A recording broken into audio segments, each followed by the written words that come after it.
Hi hello friends, welcome to the G K smart circle YouTube channel. ಈಗ ನಾವು August 18, 2025ನೇ ಸಾಲಿನ ಪ್ರಮುಖ ಪ್ರಚಲಿತ ಘಟನೆಗಳನ್ನು ಕುರಿತು ಚರ್ಚೆ ಮಾಡೋಣ. ನಿಮಗೆಲ್ಲ ಗೊತ್ತಿರಲಿ, ಪ್ರತಿದಿನ ನಾನು ಕನ್ನಡದ ಪ್ರಜಾವಾಣಿ ಸೇರಿದಂತೆ ಕನ್ನಡದ ಇತರ ಎಲ್ಲ ನ್ಯೂಸ್ ಪೇಪರ್ಗಳು, ಇಂಗ್ಲೀಷ್ನ ದಿ ಹಿಂದೂ ಮತ್ತು ಇಂಗ್ಲೀಷ್ನ ಇತರ ಎಲ್ಲ ನ್ಯೂಸ್ ಪೇಪರ್ಗಳ ಜೊತೆಗೆ ಕೇಂದ್ರ ಸರ್ಕಾರ ಪ್ರತಿದಿನ ಅಪ್ಡೇಟ್ ಮಾಡ್ತಕ್ಕಂಥ PIB ನ್ಯೂಸ್ ಪೇಪರ್ಗಳ ಪ್ರಮುಖ ಪ್ರಚಲಿತ ಘಟನೆಗಳನ್ನು ನಿಮ್ಮ ಮುಂದೆ ತರ್ತಾ ಇರ್ತೀನಿ. ಹಾಗಾದರೆ ಇವತ್ತಿನ ಕ್ವಶ್ಚನ್ ನಂಬರ್ 1 ಏನಿದೆ ಅಂತ ನೋಡೋಣ ಬನ್ನಿ. ಒಂದನೇ ಕ್ವಶನನ್ನು ಗಮನಿಸಿ ನೋಡಿ. ಭಾಸ್ಕರ್ ಪೋರ್ಟಲ್ ಅಂತ ಕರೀತಾರೆ. ಅಂದರೆ ಭಾಸ್ಕರ್ ಅಂದರೆ Bharat start of knowledge access registry ಅಂತ ಕರೀತಾರೆ. ಸೊ ಭಾಸ್ಕರ್ ಎಂಬುದು ಇದೊಂದು ಪೋರ್ಟಲ್ ಆಗಿದ್ದು, ಇದರಲ್ಲಿ ಕರ್ನಾಟಕ 2ನೇ ಅತಿ ಹೆಚ್ಚು ಸ್ಟಾರ್ಟಪ್ ನೋಂದಣಿಗಳನ್ನು ಹೊಂದಿದೆ ಎಂದು ಇತ್ತೀಚೆಗೆ ರಾಜ್ಯ ಸರ್ಕಾರ ವರದಿಯಲ್ಲಿ ತಿಳಿಸಿದೆ. ಹಾಗಾದರೆ ಈ ಭಾಸ್ಕರ್ ಪೋರ್ಟಲ್ನಲ್ಲಿ ಅತಿ ಹೆಚ್ಚು ಸ್ಟಾರ್ಟಪ್ ನೋಂದಣಿಗಳನ್ನು ಹೊಂದಿರತಕ್ಕಂಥ ರಾಜ್ಯ ಯಾವುದು? ಹಾಗಾದರೆ ನೋಡಿ, ತುಂಬಾ ಇಂಪಾರ್ಟೆಂಟ್ ಆಗುತ್ತೆ ಭಾಸ್ಕರ್ ಪೋರ್ಟಲ್. ಇದಕ್ಕೆ ಸರಿಯಾಗಿರತಕ್ಕಂಥ ಉತ್ತರ ಮಹಾರಾಷ್ಟ್ರ ಅತಿ ಹೆಚ್ಚು ಸ್ಟಾರ್ಟಪ್ ನೋಂದಣಿಗಳನ್ನು ಮಾಡಿಕೊಂಡಿದೆ. ಹಾಗಾದರೆ ಏನಿದು ಭಾಸ್ಕರ್ ಪೋರ್ಟಲ್? ಏನಿದು ಭಾಸ್ಕರ್ ಅಂದರೆ ಎಲ್ಲ ಡೀಟೇಲ್ಸನ್ನು ನಾನು ಸಂಪೂರ್ಣವಾಗಿ ತಿಳಿಸ್ಕೊಡ್ತೀನಿ, ಗಮನಿಸಿ. Bharat startup knowledge access registry ಅಂತ ಕರೀತಾರೆ. ಇದು ಕರ್ನಾಟಕ 2ನೇ ಅತಿ ಹೆಚ್ಚು ಸ್ಟಾರ್ಟಪ್ ನೋಂದಣಿಗಳನ್ನು ಹೊಂದಿದೆ. ಅಂದರೆ ಜೂನ್ 30, 2025 ಹೊತ್ತಿಗೆ ಕರ್ನಾಟಕ 20,004 ಘಟಕಗಳು ಅಂದರೆ ಈ ಸ್ಟಾರ್ಟಪ್ಗಳನ್ನು ನೋಂದಾಯಿಸಲ್ಪಟ್ಟಿದೆ ಎಂದು ಸಂಸತ್ತಿನ ಮಳೆಗಾಲದ ಅಧಿವೇಶನದಲ್ಲಿ ರಾಜ್ಯಸಭೆಯಲ್ಲಿ ಮಂಡಿಸಲಾದ ಅಂಕಿಅಂಶಗಳ ಪ್ರಕಾರ ಸೊ ಮಹಾರಾಷ್ಟ್ರವು 33,845 ನೋಂದಣಿಗಳೊಂದಿಗೆ ಪಟ್ಟಿಯಲ್ಲಿ ಅಗ್ರಸ್ಥಾನದಲ್ಲಿದೆ ಎಂಬತಕ್ಕಂಥ ಮಾಹಿತಿಯನ್ನು ತಿಳಿಸಿರತಕ್ಕಂಥದ್ದು. ಹಾಗಾದರೆ ನಾವು ಭಾಸ್ಕರ್ ಬಗ್ಗೆ ಸ್ವಲ್ಪ ಮಾಹಿತಿಯನ್ನು ತಿಳ್ಕೊಳ್ಳೋಣ. ಏನಿದು ಭಾಸ್ಕರ್ ಪೋರ್ಟಲ್? ನೋಡಿ, ಈ ತರಹದ ಕ್ವಶನ್ಗಳು ಎಕ್ಸಾಮ್ಗೆ ಇಂಪಾರ್ಟೆಂಟ್ ಆಗುತ್ತೆ. ಭಾರತದ ಸ್ಟಾರ್ಟಪ್ ಪರಿಸರ ವ್ಯವಸ್ಥೆಯನ್ನು ಬಲಪಡಿಸುವ ಗುರಿ. ಸೊ ಇಷ್ಟು ಮಾಹಿತಿ ನೋಡಿ. ಇದು ಸ್ಟಾರ್ಟಪ್ ಪರಿಸರ ವ್ಯವಸ್ಥೆ, ಆ ಎಕೋಸಿಸ್ಟಮನ್ನು ಬಲಪಡಿಸ್ತಕ್ಕಂಥ, ಬೂಸ್ಟ್ ಮಾಡ್ತಕ್ಕಂಥ ಗುರಿಯನ್ನು ಹೊಂದಿರತಕ್ಕಂಥ ಒಂದು ಸ್ಟಾರ್ಟಪ್ ವ್ಯವಸ್ಥೆಯಾಗಿದೆ. ಅಂದರೆ ಇದನ್ನು ಸ್ಟಾರ್ಟಪ್ ಇಂಡಿಯಾ ಕಾರ್ಯಕ್ರಮ ಏನಿದೆ, ಇದರ ಅಡಿಯಲ್ಲಿ Bharat startup knowledge access registry ಉಪಕ್ರಮವನ್ನು ಪ್ರಾರಂಭಿಸಲಾಗಿದೆ. ನೋಡಿ, ಸ್ಟಾರ್ಟಪ್ ಇಂಡಿಯಾ ಕಾರ್ಯಕ್ರಮ ಅಥವಾ ಉಪಕ್ರಮದ ಅಡಿಯಲ್ಲಿ ಭಾಸ್ಕರ್ ಸ್ಟಾರ್ಟಪ್ಪನ್ನು ನಾವು ಪ್ರಾರಂಭಿಸಿದ್ದೇವೆ. ಅದರ ಉದ್ದೇಶವೇನು ಅಂತ ನಮಗೆ ಆಲ್ರೆಡಿ ಗೊತ್ತಾಗಿದೆ. ಹೆಚ್ಚಿನ ಡೀಟೇಲ್ಸ್ ನೋಡಿ. ಸೊ ಈ ಭಾಸ್ಕರ್ ಪೋರ್ಟಲ್ ಏನಿದೆ, ನವೋದ್ಯಮಗಳು ಅಂದರೆ ಹೊಸದಾಗಿ ಸ್ಥಾಪನೆ ಮಾಡ್ತಕ್ಕಂಥ ಉದ್ಯಮಗಳಾಗಿರ್ಬೋದು, ಸೊ ಹೊಸದಾಗಿ ಹೂಡಿಕೆದಾರರಾಗಿರ್ಬೋದು, ಅದರ ಮಾರ್ಗದರ್ಶಕರಾಗಿರ್ಬೋದು, ಸೇವಾ ಪೂರೈಕೆದಾರರು ಮತ್ತು ಸರ್ಕಾರಿ ಸಂಸ್ಥೆಗಳು ಸೇರಿದಂತೆ ಉದ್ಯಮಶೀಲ ಪರಿಸರ ವ್ಯವಸ್ಥೆಯೊಳಗಿನ ಪ್ರಮುಖ ಪಾಲುದಾರರ ನಡುವೆ ಕೇಂದ್ರೀಕರಿಸಲು, ಸುವ್ಯವಸ್ಥಿತಗೊಳಿಸಲು ಮತ್ತು ಸಹಯೋಗವನ್ನು ಹೆಚ್ಚಿಸಲು ವಿನ್ಯಾಸಗೊಳಿಸಲಾಗಿರತಕ್ಕಂಥ ಒಂದು ವೇದಿಕೆಯಾಗಿದೆ. ನೋಡಿ, ಇಲ್ಲಿ ಎಲ್ಲ ಸ್ಟಾರ್ಟಪ್ ಮಾಡ್ತಕ್ಕಂಥವ್ರಿಗೆ ಒಂದು ವೇದಿಕೆಯನ್ನು ಒದಗಿಸ್ತಕ್ಕಂಥ ಗುರಿಯನ್ನು ಭಾಸ್ಕರ್ ಪೋರ್ಟಲ್ ಹೊಂದಿದೆ. ಸೊ ಈ ಮೂಲಕ ನಮಗೆ ಹಾಗಾದರೆ ಭಾಸ್ಕರ್ ಪೋರ್ಟಲ್ನ ಉದ್ದೇಶವೇನು ಅಂತ ಗೊತ್ತಾಗಿದೆ. ಈಗ ನವೋದ್ಯಮ ಪರಿಸರ ವ್ಯವಸ್ಥೆಯೊಳಗೆ ಪಾಲುದಾರರಿಗಾಗಿ ವಿಶ್ವದ ಅತಿದೊಡ್ಡ ಡಿಜಿಟಲ್ ನೋಂದಣಿಯನ್ನು ನಿರ್ವಹಿಸುವುದು ಭಾಸ್ಕರ್ ಪ್ರಾಥಮಿಕ ಗುರಿಯಾಗಿದೆ. ಸೊ ಇದು 1ನೇ ಕ್ವಶನ್ನ ಪೂರ್ಣ ಮಾಹಿತಿಯಾಗಿದೆ. ಇನ್ನು ನಾವು 2ನೇ ಕ್ವಶನ್ ನೋಡೋಣ. ಸೊ ಇಂಪಾರ್ಟೆಂಟ್ ಆಗುತ್ತೆ ಈ ಕ್ವಶನ್, ಗಮನಿಸಬೇಕು ನೀವು. ನೋಡಿ, ಭಾರತದಲ್ಲಿ ಕೆಳಗಿನ ಯಾವ ಹಣಕಾಸು ಕಂಪನಿಯು 1,00,000 ಕೋಟಿ ರೂಪಾಯಿ ವಹಿವಾಟು ದಾಟಿದ ಮೊಟ್ಟ ಮೊದಲ ಬ್ಯಾಂಕೇತರ ಹಣಕಾಸು ಕಂಪನಿ NBFC ಆಗಿದೆ? ನೋಡಿ, ಮೊಟ್ಟ ಮೊದಲ ಬ್ಯಾಂಕೇತರ ಹಣಕಾಸು ಕಂಪನಿ ಅಂದರೆ ನಾವು NBFC ಅಂತ ಕರೀತಾರೆ. ಅಂದರೆ ನಾನ್ ಬ್ಯಾಂಕಿಂಗ್ ಫೈನಾನ್ಷಿಯಲ್ ಕಂಪನಿ ಅಂತ ಕರಿತೇವೆ, NBFC ಅಂತ ಕರೀತಾರೆ. ಹಾಗಾದರೆ ಬ್ಯಾಂಕಿಗೂ NBFCಗೂ ಏನು ಡಿಫ್ರೆನ್ಸು, ಏನು ವ್ಯತ್ಯಾಸ ಇದೆ? ಎರಡು ಸೇಮ್ ಕೆಲಸ ಮಾಡ್ತಾವ ಏನು? ಎಲ್ಲ ಡೀಟೇಲ್ಸನ್ನು ನಾನು ತಿಳಿಸ್ಕೊಡ್ತೀನಿ ಇದರಲ್ಲಿ. ಸೊ ಈ ಮೂಲಕ ನೋಡಿ, 1,00,000 ಕೋಟಿ ರೂಪಾಯಿ ವಹಿವಾಟು ದಾಟಿದಂತಹ ಮೊಟ್ಟ ಮೊದಲ ಭಾರತೀಯ NBFC ಯಾವುದು ಅಂತ ಕೇಳಿದರೆ Kerala state financial enterprises most important ಆಗುತ್ತೆ. ಆಪ್ಷನ್ ನಂಬರ್ 1 ಸರಿಯಾಗಿರತಕ್ಕಂಥ ಉತ್ತರ. ಹಾಗಾದರೆ ಏನಿದು NBFC? ಎಲ್ಲ ಡೀಟೇಲ್ಸನ್ನು ತಿಳ್ಕೊಳ್ಳೋಣ. ಅದಕ್ಕಿಂತ ಮುಂಚೆ ಕೇರಳ ಸ್ಟೇಟ್ ಫೈನಾನ್ಷಿಯಲ್ ಎಂಟರ್ಪ್ರೈಸಸ್ ಏನಿದೆ, ಭಾರತದಲ್ಲಿ 1,00,000 ಕೋಟಿ ರು ವ್ಯವಹಾರ ವಹಿವಾಟು ಸಾಧಿಸಿದಂತಹ ಮೊಟ್ಟ ಮೊದಲ ವಿವಿಧ ಬ್ಯಾಂಕೇತರ ಹಣಕಾಸು ಕಂಪನಿಯಾಗಿದೆ ಎಂದು ಕಂಪನಿ ತಿಳಿಸಿದೆ. ದಾಖಲೆಯ ಸಮಯದಲ್ಲಿ ಈ ಮೈಲುಗಲ್ಲು ಸಾಧಿಸಿದೆ ಎಂಬತಕ್ಕಂಥ ಮಾಹಿತಿಯನ್ನು ಕೂಡ ತಿಳಿಸಿದೆ. ಹಾಗಾದರೆ ಏನಿದು NBFC? ಸೊ NBFC ಅಂದರೆ NBFC ಕಾಯ್ದೆ ಇದೆ 1956. ನೋಡಿ ಡೈರೆಕ್ಟಾಗಿ ಕೇಳ್ಬೋದು. NBFC ಆ್ಯಕ್ಟ್ 1956 ಇದು ನೆನಪಿರಬೇಕು. ಈ ಆ್ಯಕ್ಟ್ನ ಅಡಿಯಲ್ಲಿ ನೋಂದಾಯಿಸಲಾದಂತಹ ಕಂಪನಿಗಳಾಗಿವೆ. ನೋಡಿ 1956ರ ಆ್ಯಕ್ಟ್ನ ಅಡಿಯಲ್ಲಿ ನೋಂದಾಯಿಸಲಾದಂತಹ ಕಂಪನಿಗಳೇ NBFCಗಳು. ಸೊ NBFCಗಳು ಹಣಕಾಸಿನ ವಹಿವಾಟುಗಳಲ್ಲಿ ತೊಡಗಿವೆ. ಹಾಗಾದರೆ ಇಲ್ಲಿ ನೀವು ಗಮನಿಸಬೇಕು, ಹಣಕಾಸಿನ ವಹಿವಾಟುಗಳಲ್ಲಿ ಇವು ತೊಡಗಿವೆ ಅಂದರೆ ಏನೇನು ಯಾವ ಒಂದು ರೀತಿಯಲ್ಲಿ ಹಣಕಾಸಿನ ವಹಿವಾಟುಗಳಲ್ಲಿ ತೊಡಗಿದೆ ಅಂದರೆ ಇದು ಸಾಲಗಳು, ಡೆಬಿಟ್ಗಳು ಮತ್ತು ಮುಂಗಡಗಳನ್ನು ನೀಡುತ್ತದೆ. ನೋಡಿ ಸಾಲಗಳು ಮತ್ತು ಮುಂಗಡಗಳನ್ನು ಅಂದರೆ ಅಡಮಾನ ಇಟ್ಕೊಂಡು ಸಾಲಗಳನ್ನು ನೀಡುವುದು, ಮುಂಗಡಗಳನ್ನು ನೀಡ್ತಕ್ಕಂಥ ಜವಾಬ್ದಾರಿಯನ್ನು ಹೊಂದಿದೆ. ಅಂದರೆ ಜೊತೆಗೆ ನೋಡಿ ಷೇರುಗಳು ನೀಡ್ತಕ್ಕಂಥದ್ದು, ಸ್ಟಾಕ್ಗಳನ್ನು ಮಾರಾಟ ಮಾಡ್ತಕ್ಕಂಥದ್ದು, ಬಾಂಡ್ಗಳನ್ನು ಒತ್ತೆ ಇಟ್ಕೊಂಡು ಅವುಗಳನ್ನು ಮಾರಾಟ ಮಾಡುವುದು, ಡಿಬೆಂಚರ್ಗಳು ಅಥವಾ ಇತರೆ ಮಾರುಕಟ್ಟೆ ಭದ್ರತೆಗಳನ್ನು ಸ್ವಾಧೀನಪಡಿಸಿಕೊಳ್ಳುವುದು, ಜೊತೆಗೆ ವಿವಿಧ ಸ್ವರೂಪಗಳಲ್ಲಿ ಕಾರ್ಯಾಚರಣಾ ಠೇವಣಿ ಯೋಜನೆಗಳನ್ನು ಇದು ಕೊಡುತ್ತದೆ. ಅಂದರೆ ಇಲ್ಲಿ ನೀವು ಗಮನಿಸಬಹುದು, ಈ ಮೇಲಿನ ಎಲ್ಲದನ್ನು ಕೂಡ ಬ್ಯಾಂಕು ಕೂಡ ನೀಡುತ್ತೆ. ಸೊ ಒಂದು ರೀತಿಯಾಗಿ ಇದು ಬ್ಯಾಂಕ್ನಂತೆಯೇ ಕಾರ್ಯನಿರ್ವಹಿಸುತ್ತದೆ. ಓಕೆ, ಸೊ ಇದು ಷೇರುಗಳನ್ನು, ಸ್ಟಾಕ್ಗಳನ್ನು, ಬಾಂಡ್ಗಳನ್ನು, ಡಿಬೆಂಚರ್ಗಳನ್ನು, ಮಾರುಕಟ್ಟೆ ಭದ್ರತೆಗಳನ್ನು ಸ್ವಾಧೀನಪಡಿಸಿಕೊಂಡು ಸಾಲ ಸೌಲಭ್ಯಗಳನ್ನು ಒದಗಿಸ್ತದೆ.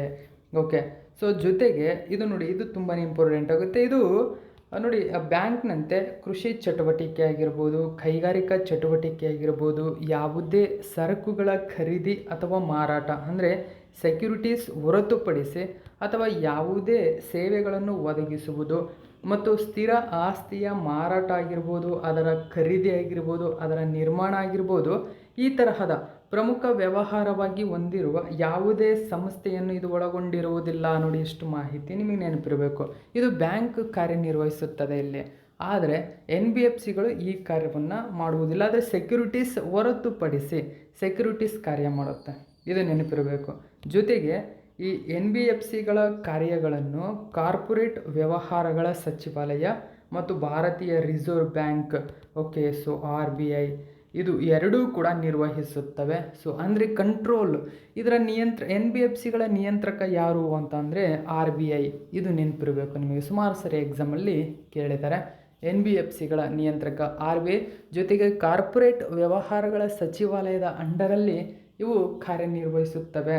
ಹಾಗಾದರೆ ನಾನು ಮೇಲೆ ಹೇಳಿದಂತೆ ಬ್ಯಾಂಕುಗಳು ಮತ್ತು NBFCಗಳ ನಡುವೆ ವ್ಯತ್ಯಾಸವೇನು? ನೋಡಿ, NBFCಗಳು ಸಾಲ ನೀಡುತ್ತವೆ ಮತ್ತು ಹೂಡಿಕೆ ಮಾಡುತ್ತವೆ. ಆದ್ದರಿಂದ ಅವುಗಳ ಚಟುವಟಿಕೆಗಳು ಬ್ಯಾಂಕುಗಳ ಚಟುವಟಿಕೆಗಳಿಗೆ ಹೋಲುತ್ತವೆ. ಆದಾಗ್ಯೂ ಕೆಳಗೆ ನೀಡಲಾದ ಕೆಲವು ವ್ಯತ್ಯಾಸಗಳನ್ನು ಹೊಂದಿವೆ. ಏನು ವ್ಯತ್ಯಾಸ? ನೋಡಿ, ಬೇಡಿಕೆ ಠೇವಣಿಗಳು ಅಂತ ಕರೀತಾರೆ, ಅಂದರೆ ಠೇವಣಿಗಳು. Okay, stock. NBFC ಬೇಡಿಕೆ ಠೇವಣಿಗಳನ್ನು ಸ್ವೀಕರಿಸಲು ಸಾಧ್ಯವಿಲ್ಲ, ಇದು ನೆನಪಿಟ್ಕೋಬೇಕು ನೀವು. ಆದರೆ ಬ್ಯಾಂಕ್ ಇದನ್ನು ಸ್ವೀಕರಿಸುತ್ತೆ. ನೋಡಿ, NBFCಗಳು ಬೇಡಿಕೆ ಠೇವಣಿಗಳನ್ನು ಸ್ವೀಕರಿಸಲು ಸಾಧ್ಯವಿಲ್ಲ. ಸೊ ಪಾವತಿ ವ್ಯವಸ್ಥೆ, NBFCಗಳು ಪಾವತಿ ಮತ್ತು ವಸಾಹತು ವ್ಯವಸ್ಥೆಯ ಭಾಗವಹಿಸುವುದಿಲ್ಲ. ಸ್ವತಃ ಚೆಕ್ಗಳನ್ನು ನೀಡಲು ಸಾಧ್ಯವಿಲ್ಲ, ಆದರೆ ಬ್ಯಾಂಕ್ ಈ ಕಾರ್ಯವನ್ನು ಮಾಡುತ್ತದೆ. ಮತ್ತು ಠೇವಣಿ ವಿಮೆ, ಮೂರನೇದಾಗಿ ಠೇವಣಿ ವಿಮೆ ಅಂದರೆ ಬ್ಯಾಂಕುಗಳಂತೆ ಠೇವಣಿ ವಿಮೆ ಮತ್ತು ಕ್ರೆಡಿಟ್ ಗ್ಯಾರಂಟಿ ಕಾರ್ಪೊರೇಷನ್ನ ಠೇವಣಿ ವಿಮಾ ಸೌಲಭ್ಯವು NBFCಗಳ ಠೇವಣಿದಾರರಿಗೆ ಲಭ್ಯವಿಲ್ಲ. ನೋಡಿ, ಠೇವಣಿ NBFCಗಳಲ್ಲಿರುವುದಿಲ್ಲ. ಸೊ ಪಾವತಿ ವ್ಯವಸ್ಥೆ ಇರುವುದಿಲ್ಲ. ಇಲ್ಲಿ ಮುಖ್ಯವಾಗಿ ಬೇಡಿಕೆ ಅಂತ ಕರಿತೇವಲ್ಲ, ಸೊ ಬೇಡಿಕೆಯಲ್ಲಿ ಇವು ಕಾರ್ಯವನ್ನು ನಿರ್ವಹಿಸೋದಿಲ್ಲ. ಆ ಕಾರಣಕ್ಕೆ ಇಷ್ಟು ಇದರಲ್ಲಿ ಸೊ ಡಿಫ್ರೆನ್ಸ್ ಇರುತ್ತೆ ಬ್ಯಾಂಕುಗಳಿಗೂ NBFCಗಳಿಗೂ. ಸೊ ಏನೇನು ಡಿಫ್ರೆನ್ಸ್ ಅಂತ ನಿಮಗೀಗ ಗೊತ್ತಾಗಿದೆ. ಸೊ ಸೂಕ್ಷ್ಮವಾಗಿರ್ತಕ್ಕಂಥ ಕ್ವಶನ್ಗಳಿಗೂ ಡೈರೆಕ್ಟಾಗಿ ಎಕ್ಸಾಮಲ್ಲಿ ಕೇಳ್ತಾರೆ. ಇಷ್ಟೆಲ್ಲ ಮಾಹಿತಿ ನೆನಪಿರಬೇಕು. ಇದು 2ನೇ ಕ್ವಶನ್ನ ಪೂರ್ಣ ಮಾಹಿತಿ. ಇನ್ನು ನಾವು 3ನೇ ಕ್ವಶನ್ ಏನಿದೆ ಅಂತ ನೋಡೋಣ ಬನ್ನಿ. ನೋಡಿ, 2025ನೇ ಸಾಲಿನ ಪ್ರತಿಷ್ಠಿತ ವಿಶ್ವ ಕ್ರೀಡಾಕೂಟ ಆರಂಭವಾಗಿದೆ. ನೋಡಿ, ವಿಶ್ವ ಕ್ರೀಡಾಕೂಟ ಅಂದರೆ ವರ್ಲ್ಡ್ ಗೇಮ್ಸ್ ಆರಂಭವಾಗಿದೆ ಸ್ನೇಹಿತರೆ. ಇಂಪಾರ್ಟೆಂಟ್ ಆಗುತ್ತೆ. ವರ್ಲ್ಡ್ ಗೇಮ್ಸ್ 2025 ಆರಂಭವಾಗಿದೆ. ಸೊ ಈ ಕ್ರೀಡಾಕೂಟದಲ್ಲಿ ಉಷು ಒಂದು ಕ್ರೀಡಾಕೂಟ ವಿಭಾಗದಲ್ಲಿ ಭಾರತಕ್ಕೆ ಪದಕ ಗೆದ್ದ ಮೊಟ್ಟ ಮೊದಲ ಭಾರತೀಯ ಎಂಬ ಹೆಗ್ಗಳಿಕೆಗೆ ಕೆಳಗಿನ ಯಾರು ಪಾತ್ರರಾಗಿದ್ದಾರೆ? ಸರಿಯಾದಂಥ ಉತ್ತರ ನಮ್ರತಾ ಬಾತ್ರಾ. ನೋಡಿ, ನಮ್ರತಾ ಬಾತ್ರಾ ವಿಶ್ವ ಕ್ರೀಡಾಕೂಟ ಸ್ಪರ್ಧೆಯಲ್ಲಿ ಭಾರತಕ್ಕೆ ಮೊಟ್ಟ ಮೊದಲ ಪದಕವನ್ನು ಖಚಿತಪಡಿಸಿದ್ದಾರೆ. ಸೊ ಆ ಕಾರಣಕ್ಕಾಗಿ ಇದೊಂದು ಐತಿಹಾಸಿಕ ಸಾಧನೆಯಾಗಿದೆ. ಸೊ ಇದುವರೆಗೂ ವಿಶ್ವ ಕ್ರೀಡಾಕೂಟದಲ್ಲಿ ದೊರೆತಂತಹ ಉಸು ವಿಭಾಗದಲ್ಲಿ ಭಾರತಕ್ಕೆ ಪದಕ ಬಂದಿರತಕ್ಕಂಥದ್ದು ಇದೇ ಮೊದಲು. ಆ ಕಾರಣಕ್ಕಾಗಿ ನ್ಯೂಸ್ ಪೇಪರಲ್ಲಿ ಮಾಹಿತಿಯನ್ನು ಕೊಟ್ಟಿದ್ದರು. ಭಾರತದ ನಮ್ರತಾ ಬಾತ್ರಾ ನಿನ್ನೆ ಚೀನಾದ ಚೆಂಗ್ಡುವಿನಲ್ಲಿ ನಡೆದಂತಹ 2025 ವಿಶ್ವ ಕ್ರೀಡಾಕೂಟದಲ್ಲಿ ಮಹಿಳೆಯರ 52 kg ಫೈನಲ್ನಲ್ಲಿ ಬೆಳ್ಳಿ ಪದಕ ಗೆಲ್ಲುವ ಮೂಲಕ ಇತಿಹಾಸ ಬರೆದಿದ್ದಾರೆ. ವಿಶ್ವ ಕ್ರೀಡಾಕೂಟದಲ್ಲಿ ಭಾರತಕ್ಕೆ ಉಸು ಕ್ರೀಡಾಕೂಟದಲ್ಲಿ ದೊರೆತಂತಹ ಮೊಟ್ಟ ಮೊದಲ ಪದಕ ಇದಾಗಿದೆ. ಓಕೆ, ಸೊ ಇದು ನೆನಪಿರಬೇಕು. ಕಳೆದ ವರ್ಷ ಏಷ್ಯನ್ ಚಾಂಪಿಯನ್ಶಿಪ್ನಲ್ಲಿ ಬೆಳ್ಳಿ ಗೆದ್ದಂಥ ಮತ್ತು 4 ಬಾರಿ ರಾಷ್ಟ್ರೀಯ ಚಾಂಪಿಯನ್ ಆಗಿರುವ 24 ವರ್ಷದ ಅವರು ಫೈನಲ್ನಲ್ಲಿ ಸ್ಥಳೀಯ ನೆಚ್ಚಿನ ಅಂದರೆ ಮಿಂಗ್ಯು ಚೆನ್ ವಿರುದ್ಧ ಸೋತರು. ಸೊ ಆ ಕಾರಣಕ್ಕಾಗಿ ಚಿನ್ನ ಮಿಸ್ ಆಗಿದೆ, ಬೆಳ್ಳಿಗೆ ತೃಪ್ತಿಪಟ್ಟುಕೊಂಡಿದ್ದಾರೆ. ಇನ್ನು ಪುರುಷರ ಸಂಯುಕ್ತ ಅಂದರೆ ನೋಡಿ ಜಾಯಿಂಟ್ ಬಿಲ್ಲುಗಾರಿಕೆಯಲ್ಲಿ ರಿಷಬ್ ಯಾದವ್ ಕಂಚಿನ ಪದಕದ ನಂತರ ನಡೆಯುತ್ತಿರುವ ಆವೃತ್ತಿಯಲ್ಲಿ ದೇಶವು 2ನೇ ಪೋಡಿಯಂ ಫಿನಿಶ್ ಆಗಿದೆ. ಸೊ ಇನ್ನೂ ಮುಂದುವರಿತಾ ಇದೆ, ಇದನ್ನು ಕೂಡ ಗಮನಿಸಬೇಕು. ಆಲ್ರೆಡಿ ಅವರು ಕಂಚಿನ ಪದಕಕ್ಕೆ ಅರ್ಹರಾಗಿದ್ದಾರೆ ಎಂಬುದನ್ನು ಗಮನದಲ್ಲಿರಲಿ. ನೆಕ್ಸ್ಟ್ 4ನೇ ಕ್ವಶನ್ ನೋಡೋಣ. ಸೊ ಇಂಪಾರ್ಟೆಂಟ್ ಆಗುತ್ತೆ, ಗಮನಿಸಿದ್ದು. 2030ರಲ್ಲಿ ನಡೆಯಲಿರುವ ಪ್ರತಿಷ್ಠಿತ ಕಾಮನ್ವೆಲ್ತ್ ಕ್ರೀಡಾಕೂಟ ಅಥವಾ ಕಾಮನ್ವೆಲ್ತ್ ಗೇಮ್ಸನ್ನು ಆಯೋಜಿಸಲು ಭಾರತ ಕೆಳಗಿನ ಯಾವ ನಗರವನ್ನು ಪ್ರಸ್ತಾಪಿಸಿದೆ? ಸರಿಯಾದಂಥ ಉತ್ತರ ಅಹಮದಾಬಾದ್. ಸೊ ನೋಡಿ, ಗುಜರಾತ್ನ ಅಹಮದಾಬಾದ್. ಓಕೆ, ಸೊ ಇಲ್ಲಿ 2030ನೇ ನಡೀತಕ್ಕಂಥ ಕಾಮನ್ವೆಲ್ತ್ ಕ್ರೀಡಾಕೂಟವನ್ನು ಆಯೋಜಿಸಲು ಸಜ್ಜಾಗಿದೆ. ಹಾಗಾದರೆ ಏನಿದು ಕಾಮನ್ವೆಲ್ತ್ ಕ್ರೀಡಾಕೂಟ? ನೋಡಿ, 4 ವರ್ಷಗಳಿಗೊಮ್ಮೆ ಕಾಮನ್ವೆಲ್ತ್ ಕ್ರೀಡಾಕೂಟ ನಡೆಯುತ್ತದೆ ಸ್ನೇಹಿತರೆ. ಸೊ ಈ 4 ವರ್ಷಗಳಿಗೊಮ್ಮೆ ನಡೀತಕ್ಕಂಥ ಈ ಕ್ರೀಡಾಕೂಟ ಭಾರತದಲ್ಲಿ ಇದುವರೆಗೂ ನಡೆದಿಲ್ಲ. ಸೊ ಭಾರತ 2030ರ ಕಾಮನ್ವೆಲ್ತ್ ಕ್ರೀಡಾಕೂಟವನ್ನು ಭಾರತದಲ್ಲಿ ಆಯೋಜನೆ ಮಾಡಲು ಬಿಡ್ಡನ್ನು ಸಲ್ಲಿಸಿದೆ. ಸೊ ಇದಕ್ಕೆ ಈ ತಿಂಗಳ 30ರಂದು ಅನುಮೋದನೆಗೆ ಡೆಡ್ ಎಂಡ್ ಕೊಡಲಾಗಿದೆ. ಸೊ ಆ ಕಾರಣಕ್ಕಾಗಿ ಭಾರತ ಅಹಮದಾಬಾದ್ನಲ್ಲಿ ನಡೆಸಲು ಪ್ರಸ್ತಾಪಿಸಿರ್ತಕ್ಕಂಥದ್ದು.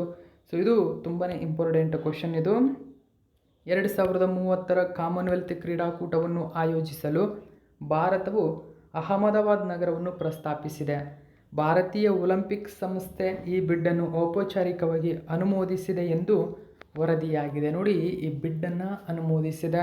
ಹಾಗಾದರೆ ಏನಿದು ಕಾಮನ್ವೆಲ್ತ್ ಕ್ರೀಡಾಕೂಟ? ಕಾಮನ್ವೆಲ್ತ್ ಕ್ರೀಡಾಕೂಟ ಅಂದರೆ ಹಿಂದೆ ಬ್ರಿಟಿಷರು ಯಾವ ದೇಶಗಳನ್ನು ಆಳ್ವಿಕೆ ಮಾಡಿದ್ದಾರೋ ಆ ದೇಶಗಳ ಒಂದು ಗುಂಪು ಇದು ಎಂಬುದು ನೆನಪಿರಬೇಕು. ಕಾಮನ್ವೆಲ್ತ್ ಕ್ರೀಡಾಕೂಟ 4 ವರ್ಷಗಳಿಗೊಮ್ಮೆ ನಡೆಯತಕ್ಕಂಥ ಒಂದು ಅಂತಾರಾಷ್ಟ್ರೀಯ ಬಹು ಕ್ರೀಡಾಕೂಟವಾಗಿದ್ದು ಕಾಮನ್ವೆಲ್ತ್ ರಾಷ್ಟ್ರಗಳಾದ್ಯಂತ ಕ್ರೀಡಾಪಟುಗಳನ್ನು ಒಟ್ಟುಗೂಡಿಸುತ್ತದೆ. ಇದು ಬ್ರಿಟಿಷ್ ಸಾಮ್ರಾಜ್ಯದ ಹಿಂದಿನ ಪ್ರದೇಶಗಳನ್ನು ಒಳಗೊಂಡಿರುವ ರಾಜಕೀಯ ಸಂಘ. ಮೊದಲು 1930ರಲ್ಲಿ ಬ್ರಿಟಿಷ್ ಸಾಮ್ರಾಜ್ಯ ಕ್ರೀಡಾಕೂಟ ಎಂದು ಇದನ್ನ ಕರೀತಾ ಇದ್ದರು ಎಂಬುದನ್ನು ನೆನಪಿಡಬೇಕು. ಸೊ ಕ್ರೀಡಾಕೂಟವನ್ನು ನೋಡಿ CFG ನೋಡಿಕೊಳ್ಳುತ್ತದೆ, ಅಂದರೆ ಕಾಮನ್ವೆಲ್ತ್ ಕ್ರೀಡಾಕೂಟದ ಒಕ್ಕೂಟ ನೋಡಿಕೊಳ್ಳುತ್ತದೆ. ಸೊ ಇದು ಕ್ರೀಡಾ ಕಾರ್ಯಕ್ರಮಗಳನ್ನು ನಿರ್ಧರಿಸುತ್ತದೆ ಎಂಬುದನ್ನು ನೆನಪಿಟ್ಕೋಬೇಕು. ನೆಕ್ಸ್ಟ್ 5ನೇ ಕ್ವಶನ್ ನೋಡೋಣ. ಇತ್ತೀಚೆಗೆ ಕೆಳಗಿನ ಯಾವ ಪ್ರಸಿದ್ಧ ಕ್ರೀಡಾಪಟುವನ್ನು ಅಂತಾರಾಷ್ಟ್ರೀಯ ಒಲಿಂಪಿಕ್ ಸಮಿತಿಯ ಮಾನಸಿಕ ಆರೋಗ್ಯ ರಾಯಭಾರಿಯಾಗಿ ನೇಮಿಸಲಾಗಿದೆ? ಸೊ ನೋಡಿ, ಮೆಂಟಲ್ ಹೆಲ್ತ್ ಅಂಬಾಸಿಡರ್ ಅಂತ ಕರೀತಾರೆ. ಸೊ ಮೋಸ್ಟ್ ಇಂಪಾರ್ಟೆಂಟ್ ಆಗುತ್ತೆ. ಅಂದರೆ ಕ್ರೀಡಾಪಟುಗಳಿಗೆ ಮೆಂಟಲ್ ಹೆಲ್ತ್ ಎಂಬುದು ತುಂಬಾ ಮುಖ್ಯ, ಮಾನಸಿಕ ಆರೋಗ್ಯ ಎಂಬುದು ಅವರಲ್ಲಿ ತುಂಬಾ ಮುಖ್ಯವಾಗಿರುತ್ತೆ. ಸೊ ಆ ಆರೋಗ್ಯದ ಬಗ್ಗೆ ಕಾಳಜಿಯನ್ನು ಮೂಡಿಸುವ ಉದ್ದೇಶದಿಂದಾಗಿ IOC ಅಂದರೆ ಇಂಟರ್ನ್ಯಾಷನಲ್ ಒಲಿಂಪಿಕ್ ಕಮಿಟಿ ತನ್ನ ಮೆಂಟಲ್ ಹೆಲ್ತ್ ಅಂಬಾಸಿಡರನ್ನಾಗಿ ಯಾರನ್ನು ನೇಮಕ ಮಾಡಿದೆ ಅಂತ ಕೇಳಿದರೆ ಅಭಿನವ್ ಬಿಂದ್ರಾ. ಸೊ ತುಂಬಾ ಇಂಪಾರ್ಟೆಂಟ್ ಒಂದು ಕ್ವಶನ್ ಇದು. ಆಪ್ಷನ್ ನಂಬರ್ 4 ಸರಿಯಾಗಿದೆ. ಒಲಿಂಪಿಕ್ ಚಿನ್ನದ ಪದಕ ವಿಜೇತ ಶೂಟರ್ ಮತ್ತು ಮಾಜಿ ಅಥ್ಲೆಟಿಕ್ ಆಗಿರ್ತಕ್ಕಂಥ ಅಭಿನವ್ ಬಿಂದ್ರಾ ಅವರನ್ನು IOC 9 ಮಾನಸಿಕ ಆರೋಗ್ಯ ರಾಯಭಾರಿಗಳಲ್ಲೇ ಒಬ್ಬರನ್ನಾಗಿ ಅಭಿನವ್ ಬಿಂದ್ರರವರನ್ನು ನೇಮಿಸಿದೆ. 2008ರ ಬೀಜಿಂಗ್ ಒಲಿಂಪಿಕ್ಸ್ನಲ್ಲಿ ಪುರುಷರ 10 ಮೀಟರ್ ಏರ್ ರೈಫಲ್ ಶೂಟಿಂಗ್ ಸ್ಪರ್ಧೆಯಲ್ಲಿ ಚಿನ್ನದ ಪದಕ ಗೆದ್ದ ಅಭಿನವ್ ಬಿಂದ್ರಾ ಕ್ರೀಡಾಪಟುಗಳ ಮಾನಸಿಕ ಆರೋಗ್ಯಕ್ಕಾಗಿ ದೀರ್ಘಕಾಲದಿಂದ ಪ್ರತಿಪಾದಿಸುತ್ತಾ ಬಂದಿದ್ದಾರೆ. ಆ ಕಾರಣಕ್ಕಾಗಿ ಅವರನ್ನು ಕೂಡ ಇದರ ಭಾಗವಾಗಿದ್ದಾರೆ. IOC ಮಾನಸಿಕ ಆರೋಗ್ಯ ರಾಯಭಾರಿಗಳು ಸಾಮಾಜಿಕ ಮಾಧ್ಯಮ ಮುಖಾಮುಖಿ ಸಂಭಾಷಣೆಗಳು IOC ಶೈಕ್ಷಣಿಕ ಕಾರ್ಯಕ್ರಮಗಳ ಮೂಲಕ ಕ್ರೀಡಾಪಟುಗಳನ್ನು ತೊಡಗಿಸಿಕೊಳ್ಳುವುದು, ಕ್ರೀಡಾಪಟುಗಳಿಗೆ ಸ್ಫೂರ್ತಿ, ಮಾರ್ಗದರ್ಶನ, ವಿಶ್ವಾಸಾರ್ಹ ಸಲಹೆಯನ್ನು ನೀಡುವುದು ಅವರಿಗೆ ಪ್ರಮುಖ ಪಾತ್ರವಾಗಿ ಇದನ್ನು ಪರಿಣಮಿಸ್ತಾರೆ. ಸೊ ಆ ಕಾರಣಕ್ಕಾಗಿ ಇದು ಕೂಡ ನೆನಪಿರಬೇಕು. ನೆಕ್ಸ್ಟು 6ನೇ ಕ್ವಶನ್ ನೋಡೋಣ. ಕೆಳಗಿನ ಯಾವ ಸಂಸ್ಥೆ ಅಭಿವೃದ್ಧಿಪಡಿಸಿದಂತಹ ಅವಾಕ್ ಅಂತ ಕರೀತಾರೆ. ಅವಾಕ್ ಅಂದರೆ hostile activity watch kernel. So ನೋಡಿ, ಈ ವ್ಯವಸ್ಥೆಯನ್ನು ಕೇರಳ ಮತ್ತು ಕರ್ನಾಟಕದ ನಂತರ ಪ್ರಾರಂಭಿಸಿದ 3ನೇ ರಾಜ್ಯ ತಮಿಳುನಾಡು ಆಗಿದೆ. ಹಾಗಾದರೆ ಅವಾಕ್ ವ್ಯವಸ್ಥೆಯನ್ನು ನೋಡಿ ಅವ್ಯಾಕ್ ಸಿಸ್ಟಮ್ ಅಂತ ಕರೀತಾರೆ ಇನ್ನು. ಸೊ ತುಂಬಾ ಇಂಪಾರ್ಟೆಂಟ್. ಆವ್ಕ್ ಅಥವಾ ಅವಾಕ್ ಅಂತ ಕರೀತಾರೆ.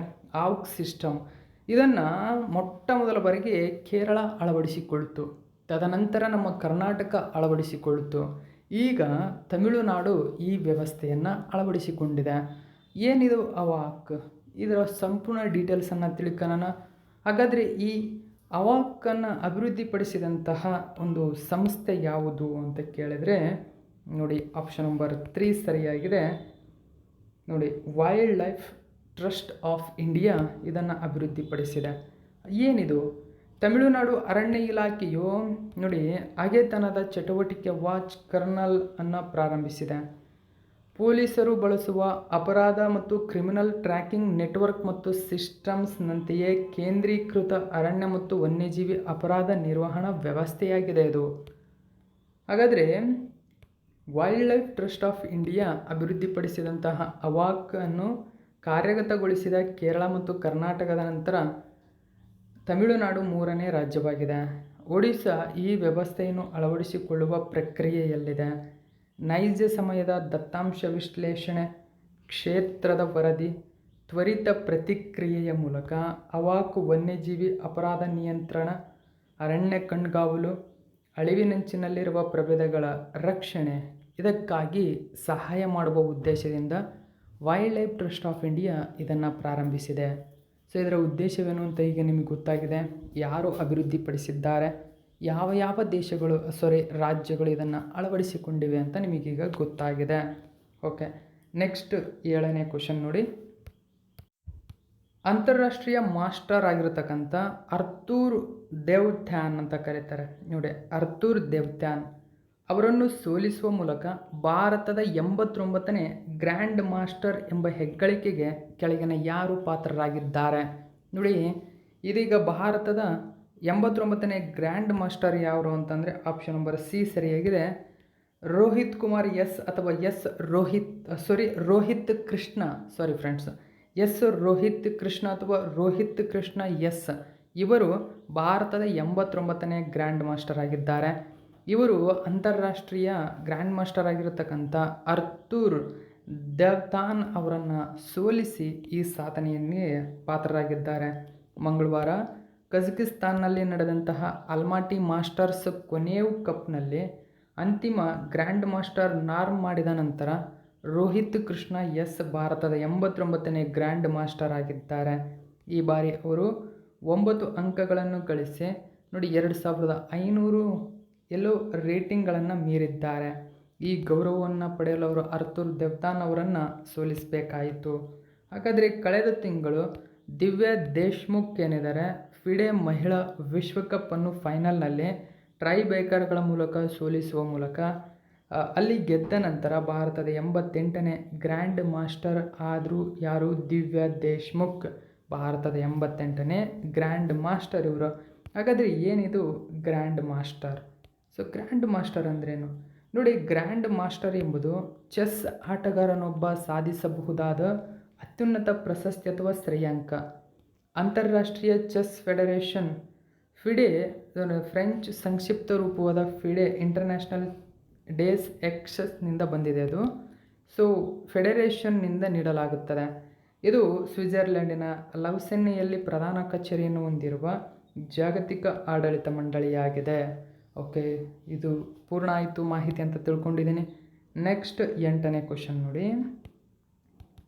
2025ರ ಮೆಲ್ಬೋರ್ನ್ ಭಾರತೀಯ ಚಲನಚಿತ್ರೋತ್ಸವದಲ್ಲಿ ಕೆಳಗಿನ ಯಾವ ಚಿತ್ರವು ಅತ್ಯುತ್ತಮ ಚಲನಚಿತ್ರ ಪ್ರಶಸ್ತಿಯನ್ನು ಗೆದ್ದುಕೊಂಡಿದೆ? Homebound. ನೋಡಿ, ಹೋಮ್ ಬೌಂಡ್ ಆಪ್ಷನ್ ನಂಬರ್ 3 ಸರಿಯಾಗಿದೆ. ಸರಿಯಾಗಿರ್ತಕ್ಕಂಥ ಉತ್ತರ ಹೋಮ್ ಬೌಂಡ್. ಖ್ಯಾತ ಚಲನಚಿತ್ರ ನಿರ್ಮಾಪಕ ನೀರಜ್ ಘವಾನ್ ಮತ್ತೊಮ್ಮೆ ಗಮನ ಸೆಳೆದಿದ್ದಾರೆ. ಅವರ ಇತ್ತೀಚಿನ ನಾಟಕ ಹೋಮ್ ಬೌಂಡ್ 2025ರ ಮೆಲ್ಬೋರ್ನ್ ಭಾರತೀಯ ಚಲನಚಿತ್ರೋತ್ಸವವನ್ನು ಗೆದ್ದುಕೊಂಡಿದೆ. ಈ ಚಿತ್ರವು ಆಗಸ್ಟ್ 15, 2025ರಂದು ನಡೆದಂತಹ ಚಲನಚಿತ್ರೋತ್ಸವ ಪ್ರಶಸ್ತಿಯಲ್ಲಿ ಅತ್ಯುತ್ತಮ ಚಿತ್ರ ಪ್ರಶಸ್ತಿಯನ್ನು ಗೆದ್ದುಕೊಂಡಿದೆ. ಗವಾನ್ ಅತ್ಯುತ್ತಮ ನಿರ್ದೇಶಕ ಪ್ರಶಸ್ತಿಯನ್ನು ಗಳಿಸಿತು. ಹಾಗಾದರೆ ನೋಡಿ, ಇಲ್ಲಿ ಫುಲ್ ಡೀಟೇಲ್ಸನ್ನು ನೋಡೋಣ. So best film Home Bound, best director Neeraj Ghaywan Home Bound ಚಿತ್ರದ ಒಂದು ನಿರ್ದೇಶನಕ್ಕಾಗಿ, best indie film so Angammal ಅಂತ ಕರೀತಾರೆ, best actor male so Abhishek Bachchan so I want to talk ಎಂಬತಕ್ಕಂಥ ಮೂವಿಯ ಒಂದು ಪ್ರಮುಖ ಒಂದು ಪಾತ್ರಕ್ಕಾಗಿ Abhishek Bachchan best actor male ಪಡೆದುಕೊಂಡಿದ್ರೆ, ಸ್ಪೆಷಲ್ ಮೆನ್ಷನ್ ಬೆಸ್ಟ್ ಆ್ಯಕ್ಟರ್ ಮೇಲಲ್ಲಿ ನೋಡು ಗುಗನ್ ಕಿಂಗ್ ಪೆನ್ ಅಂತ ಕರಿತೇವೆ ಸೊ ಬೊಂಗ್ ಮೂವಿಯಲ್ಲಿ ನಟನೆಗಾಗಿ. ಇನ್ನು best actor female so Geetha Kailasam. Okay, Geetha Kailasam ಇವರು ಅಂಗಮಾಲ್ ಮೂವಿಯಲ್ಲಿನ ನಟನೆಗಾಗಿ ಪಡೆದುಕೊಂಡಿದ್ದಾರೆ. ಸೊ ಇದು ಇವತ್ತಿನ ಪ್ರಮುಖ ಪ್ರಚಲಿತ ಘಟನೆ ಸ್ನೇಹಿತರೆ. ಇದೇ ತರಹದ ಮಾಹಿತಿಯೊಂದಿಗೆ ಮತ್ತೆ ನಿಮ್ಮನ್ನು ಭೇಟಿ ಆಗ್ತೀನಿ. Thank you so much for watching my video.